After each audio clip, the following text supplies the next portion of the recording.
foie gras, saumon fumé, champagne.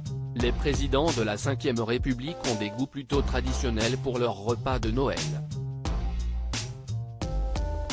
Cette année encore, Emmanuel et Brigitte Macron devraient partager le dîner du réveillon avec leur proche famille au fort de Brégançon, dans le Var.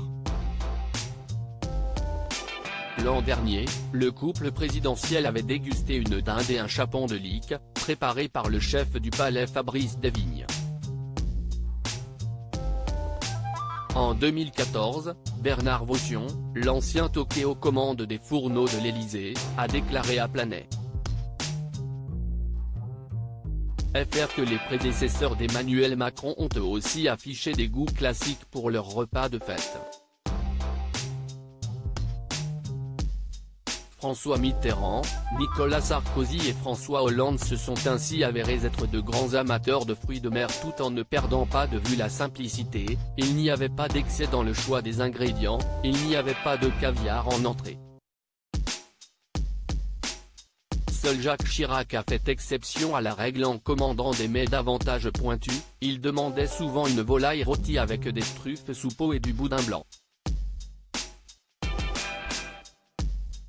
Sinon, il appréciait également un gigot de 7 heures.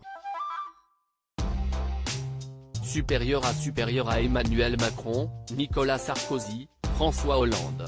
Les présidents en toute décontraction à Brégançon. Un moment de partage. Si cette année le chef de l'État organisera un réveillon des plus classiques en famille, les repas de fin d'année ont souvent été synonymes de partage et de générosité pour les présidents français.